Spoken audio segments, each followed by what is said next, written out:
Hello friends, wrestle times पर आपका स्वागत है। और दोस्तों, आज के वीडियो में हम डिटेल में बात करने वाले हैं आखिर ट्रिपल एच और रोमन रेंस के बीच में क्या कंट्रोवर्सी चल रही है, क्या इनके बीच में चल रहा है, इस बारे में हम बात करने वाले हैं। अगर आप चैनल पर नए आए हैं तो चैनल को सब्सक्राइब कर लीजिए और बेल आइकन को प्रेस कर लीजिए ताकि आने वाले लेटेस्ट वीडियोस आप तक सबसे पहले पहुंच जाए करें। तो चलिए आज के रेसलिंग प्राइम टाइम को शुरू करते हैं। तो दोस्तों, कुछ दिनों से ऐसी खबरें सामने आ रही है कि बैक स्टेज कॉन्ट्रोवर्सी चल रही है रोमन रेंस और ट्रिपल एच के बीच में। इसके पीछे ये वजह है कि रोमन रेंस चाहते थे कि रोमन को मिले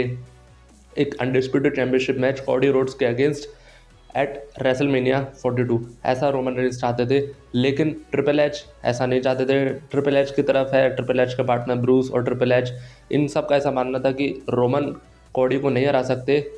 अनडिस्प्यूटेड चैंपियनशिप के लिए। कॉडी हारते सूट नहीं करेंगे रोमन से, ऐसा इन लोगों का मानना था। वहीं रोमन रेंस ने अक्टूबर में अपनी साइड लिया था पॉल हेमन को, और जो WWE की पार्टनर कंपनी है TKO, जिसका ज़्यादा पावर है WWE पर, उसको अपनी साइड लिया था ताकि ट्रिपल एच WWE रोमन की बात मान ले। तो इन लोगों ने भी यही बोला था कि रोमन को बनना चाहिए रेसलमेनिया में अनडिस्प्यूटेड चैंपियन। साथ ही रोमन रेंस ने एक और शर्त रखी थी जिसमें रोमन रेंस का ऐसा कहना था कि मैं as a face, as a positive superstar बन जाऊंगा रेसलमेनिया में, और वहीं Cody Rhodes as a heel WrestleMania 42 में एंट्री करेंगे, क्योंकि काफ़ी टाइम तक Roman Reigns as a heel रह लिए, एक नेगेटिव कैरेक्टर प्ले कर लिया। अब उसके बाद रोमन रेंस का ऐसा मानना था क्योंकि मैं नेचुरली एक फेस सुपरस्टार हूँ, पॉजिटिव हूँ, तो यहाँ पर मेरे को अब वापस एक फेस सुपरस्टार बना देना चाहिए। तो Roman Reigns as a face और कॉडी रोड्स हील बनकर रेसल करे रेसलमेनिया में। तो ये ट्रिपल एच को ये बात अभी मंजूर नहीं थी, इसलिए यहाँ पर ट्रिपल एच को, लेकिन मना भी नहीं कर सकते ट्रिपल एच पूरी तरीके से, क्योंकि रोमन रेंस ने अपने साथ ले लिया था TKO को। TKO का ज़्यादा हिस्सा है WWE में,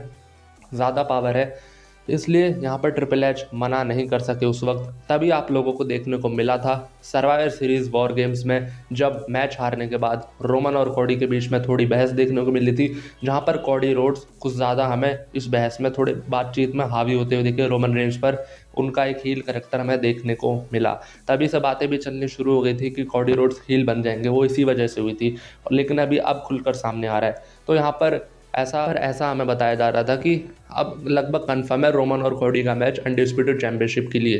तो लेकिन फिर बीच में क्या होता है, क्योंकि ट्रिपल एच उस वक्त पूरा मना नहीं कर सकते थे TKO को कि रोमन की बात वो ना माने, तो यहाँ पर ट्रिपल एच ने उस वक्त हाँ कर दी, लेकिन बीच में अब जाकर इस प्लान में थोड़े चेंजेस कर दिए, जिसकी वजह से पूरा गेम उल्टा हो गया और कंट्रोवर्सी ने ये जन्म ले लिया, जिसकी वजह से पूरा गेम यहाँ पर ख़राब हो जाता है ट्रिपल एच के ज़रिए, और यहाँ पे एक नई कंट्रोवर्सी पैदा हो गई। यहाँ पर अब ट्रिपल एच ने क्या किया, क्योंकि कॉडी रोड्स,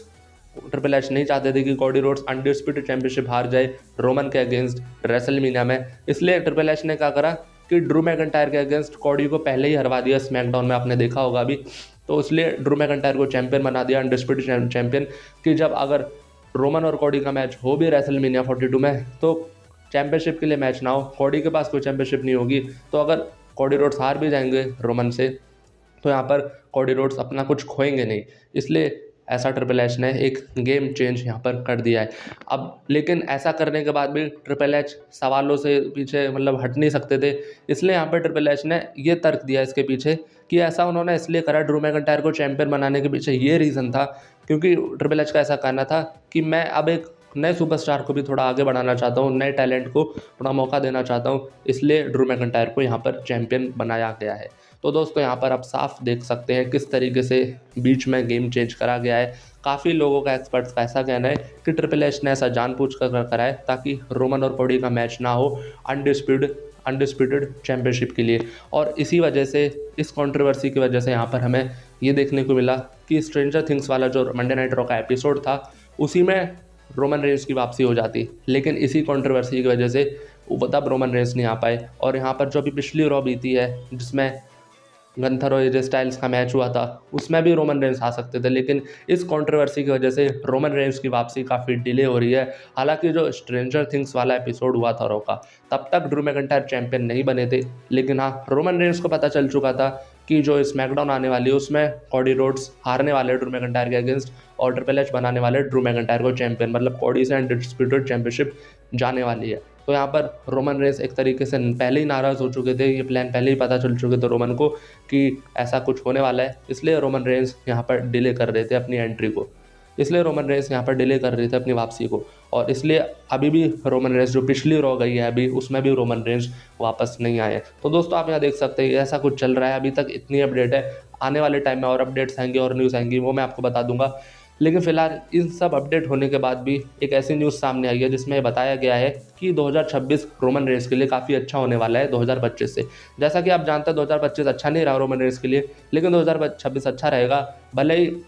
रोमन की वाली मतलब मनोकामना पूरी, भले रोमन की वाली इच्छा पूरी ना हुई है कि कॉडी के अगेंस्ट चैंपियनशिप वाला मैच होने मिले, लेकिन बाकी अच्छे मैचेस रोमन को 2026 में मिलने वाले हैं, ऐसा अनुमान है रिपोर्ट्स का। तो दोस्तों ऐसे अपडेट्स पाने के लिए, WWE के ऐसे ही इनसाइड अपडेट्स पाने के लिए चैनल को सब्सक्राइब कीजिए, बेल आइकन को प्रेस कीजिए ताकि आने वाले कोई भी अपडेट आपसे मिस ना हो। तो चलिए मिलते हैं अगले वीडियो में।